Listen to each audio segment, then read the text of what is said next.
Itong mga deliver pala natin, lahat to papuntang Bulacan. Merong Pulilan, Kalumpit, saka Hagonoy. Gaano kalalim yan, Paps? Kaya naman yan. Kaya yan? Oh, ito lang naman ang malalim eh. Saka yung Hindi nagsasabi si customer, may mga baha pa lang dadaan sa kanila. Hindi naman umuulan pero baha na. Arahin mo. Palagi na lang mahaba pila rito sa Petron ah. Mura kasi gasolina rito eh. Pagas muna tayo dito sa may Petron para dire-diretso na yung biyahe natin. 2 bar na lang kasi itong gasolina natin eh.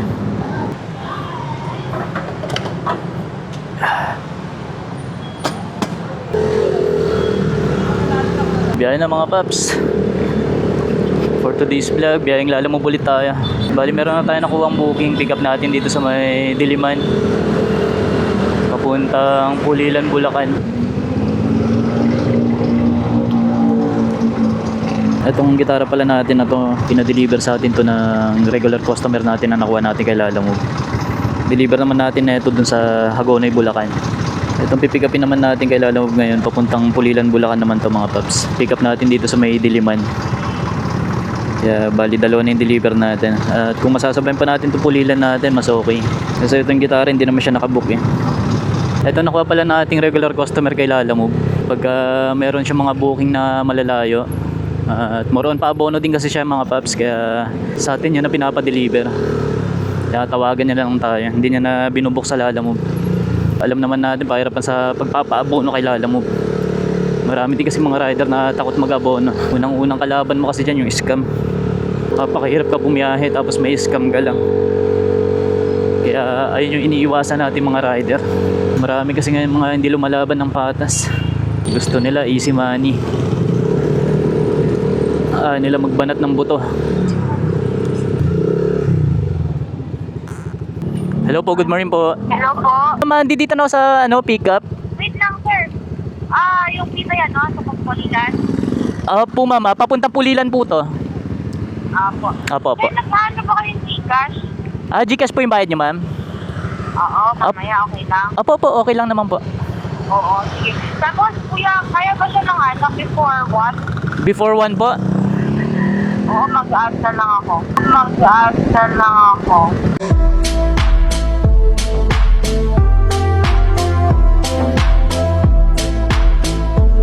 Ma'am, before 1. Medyo maaga pa naman po. Kaya naman po. Opo. Sige, kuya. Tapos, update mo ko para kasi kukuha lang yung tao. Yung sa bahay. Hindi ako yung kukuha. Papakuha ko lang. Sige ma'am, sige po. Gcash, kuya. Opo, send ko na lang po mamaya ma'am, Gcash number ko po. Okay, Okay po. kuya. Thank you po.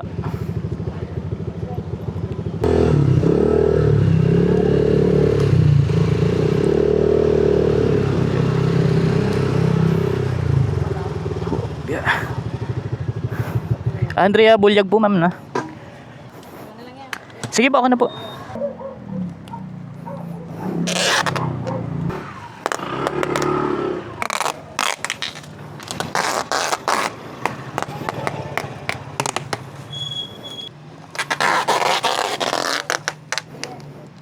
Tinape na lang natin siya dito sa may top box natin.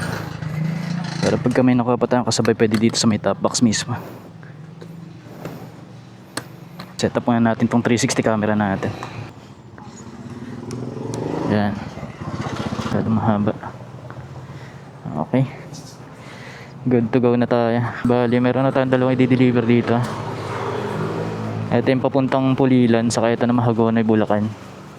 So, titignan natin kung makakakuha pa tayo ng booking. Titignan natin kung makakakuha pa tayo ng isa pang papuntang Bulacan. Para isang biyahe pa lang, paldo ka agad. Kalumpit.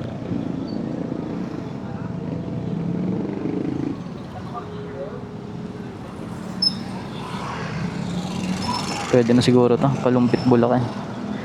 Regular booking din siya. Sana makuha natin. Maganda yung mga nakuha natin booking ngayong araw mga paps. Bale, ito naman papuntang Kalumpit, Bulacan naman to. Sana malit lang din item na ito. Hirapan tayo dito sa gitara. Tumatama yung camera natin. Mamaya ayusin din natin to.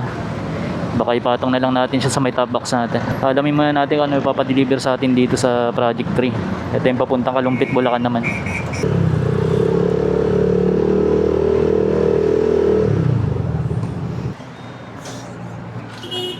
Ma'am, pick up po. Ano po? Papuntang Kalumpit, Bulacan. John Marie Sante! Ito oh. Wallington number 7300. Kuya, wait lang ha. Opo, sige po, sige po. Ano po? Sabi ko kay ma'am, sabihin sa akin ko. Nag-book agad, sabi ko. Ano ba ipapadala niyo, ma'am? Ito lang. Ayan, okay. Yung tela. Tsaka yung ink, dalawa. Opo.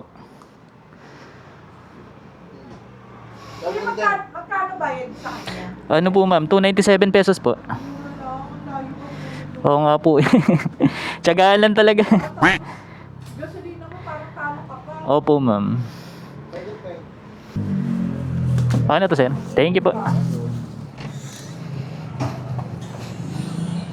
So, buti na lang malilit lang yung mga papadalo sa atin. Kasyang-kasya sa top box natin ta.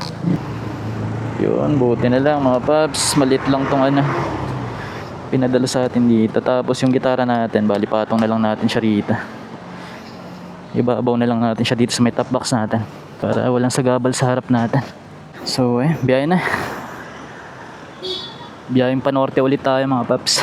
Itong mga deliver pala natin, lahat to papuntang Bulacan. Merong Pulilan, Kalumpit, saka Hagonoy. Unahin na natin deliver yung Pulilan, Bulacan. Bali, estimated time travel natin 2 hours and 1 minute. 56 kilometer.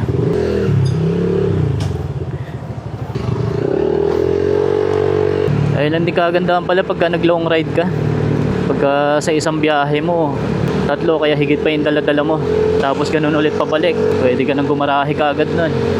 Back and forth lang, lagaari. Nag-change oil na din muna tayo bago tayo lumabas ngayong araw. Para iwas change all. Yan yung dapat wag na wag mong kakalimutan sa motor natin. Ang regular na pag-change oil mga paps. Di tayo nakapagbaon ng kakainin natin at tanghalian. Hanap na tayong karinderya mamaya. Mas maganda kasi pag nagbabaon tayo mga paps para tipid na rin. Saka kung saan ka man abutan ng gutom, may nakaredy ka ng pagkain doon. Kakain ka na lang.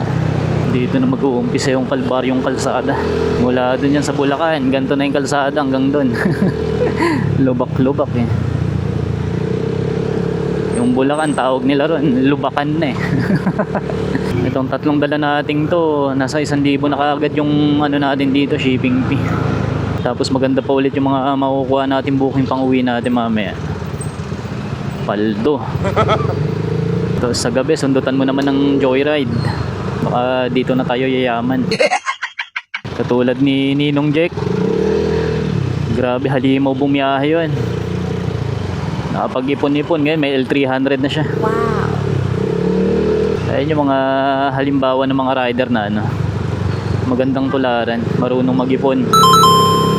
Baka lumubog tayo rito Grabe ka, Valenzuela. Tignan mo tong kalsada rito, tapal-tapal ng mga bakal inaayos naman pala. Pinapaganda na rin pala yung mga kalsada rito sa Valenzuela Ayan, sa mga taga Valenzuela dyan, be proud. Sa loob ng ilang mga dekada ngayon ang ginawa tong kalsada nyo rito. Isang oras na yung biyahe natin, di-deliver na natin itong Pulilan natin. Yun layo pa.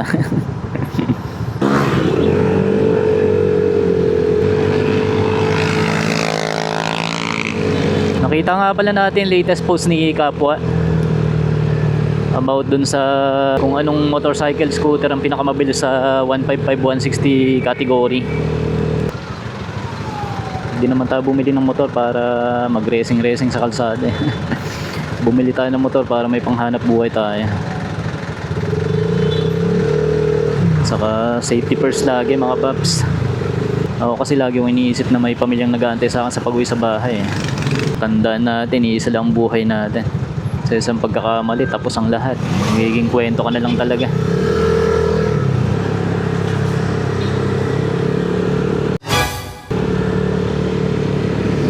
Alala mo din pala tong si Paps Grabe yung dala-dala niya Ang haba sa kanlalaki Karamihan din sa ating mga lalamove rider yung mas gusto nila mga bulky item Kontrata na kasi yung bahay dyan mga paps. Depende na lang sa pag-uusap nyo kung magkakasundo kayo sa ibabayad. Pagka hindi kayo nagkasundo sa shipping fee, huwag mo i-deliver.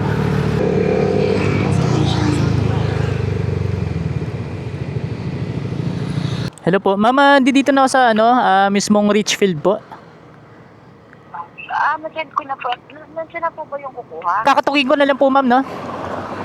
Nasaan ka, kuya? Andi dito sa mismong Richfield po. Sa may PNB lang, sa may PNB. PNB. Oo. Doon po mismo yung sige po. O kaya sa Metro Bank. Sige ma'am, antayin ko po sila doon sa Metrobank. Sa Lalamove po. Lalamove? Anong pangalan niyo, sir?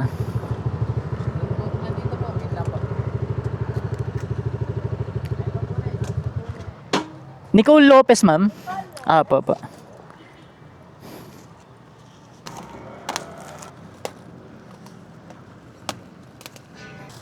Medyo mabigat, ma'am, eh. Paano po yung sir?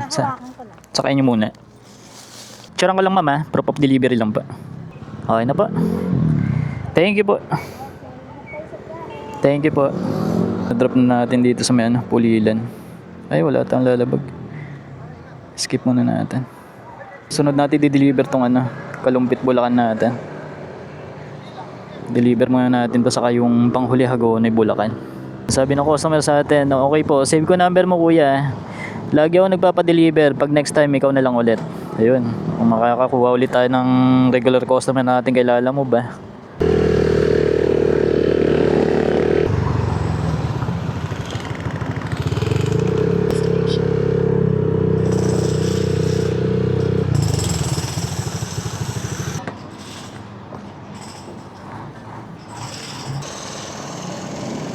Sir, thank you. Deliver na din natin dito sa may Kalumpit, Bulacan. Meron pa tayong natitira na i-deliver itong gitara na to. Ang deliver naman na ito sa may Hagonoy, Bulacan. Deliver na natin yung dalawang booking natin, yung Pulilan sa Kalumpit, Bulacan. Meron pa tayong natitira na isang i-deliver natin. Dito naman siya sa may Hagonoy, Bulacan. Nasa 14 kilometer yung tatakbuhin natin para bago natin ma-deliver tong Hagonoy Bulacan natin.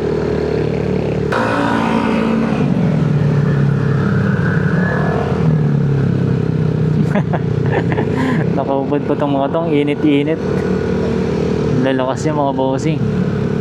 Nakalala ko rin dati na estudyante pa ako. High school life.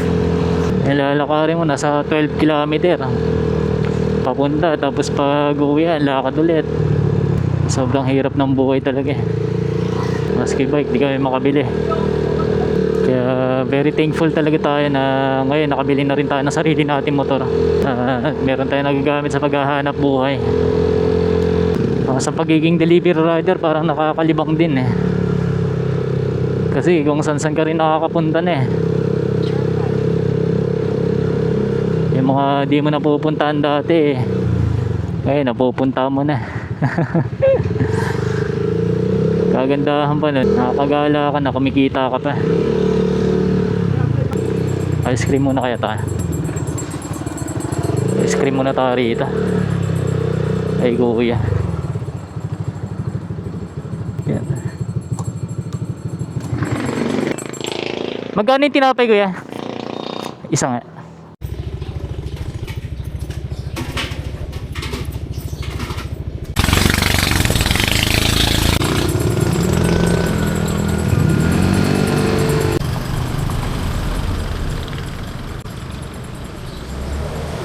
Kumain lang tayo ng ice cream, mabilisan lang.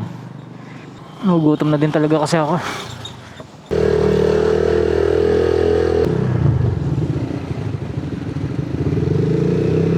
This is bad mga paps. Dito pa lang tubig-tubig na yun doon eh. Tumirik na yun ah. Baka malalim doon sa unahan. Tatangkad ng mga tricycle dito. Ito na nga sinasabi ko. Ba ng motor yan? Gaano kalalim yan, Paps? Kaya naman yan. Kaya yan? Ito lang naman ang malalim eh. Saka yung sa gawin paglampas ng simbahan. Baka sagrada ka pa yung malalim doon. Sagrada nga, Sagrada Familia. Malalim doon pre. Ay malalim, di na kaya yun doon. Dadaan tayo sa baha mga Paps. Tignan natin kung kakayanin natin yan. Hindi nagsasabi si customer, may mga baha pa lang ang dadaan sa kanila. Tignan natin kung kaya naman yan.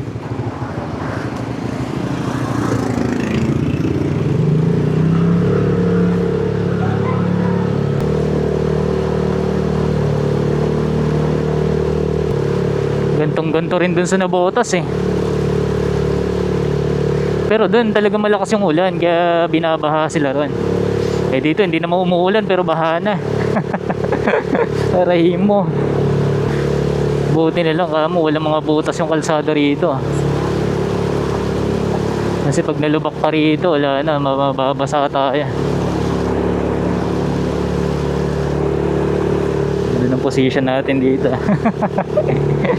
Kaya pala yung mga nakakasalubong natin kanina, tataas na mga tricycle nila, tatangkad. Kung araw-araw ganito, kawawa yung mga tao rito.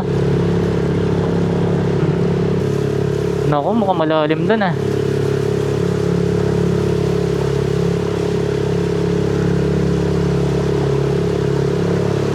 Parang malalim dito.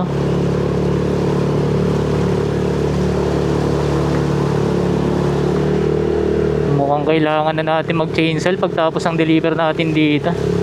Pag uwi natin mamaya, linisin na lang natin itong panggilid natin.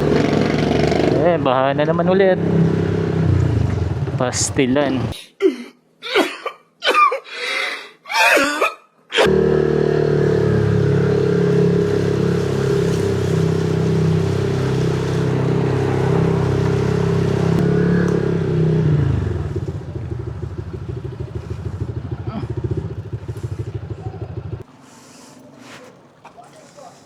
Grabe yung pinagdaanan natin ngayong araw mga paps.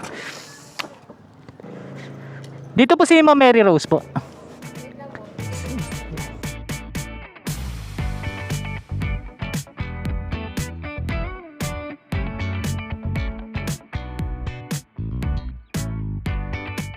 Na-deliver na din natin dala-dala natin gitara mga paps dito sa may Hagonoy, Bulacan.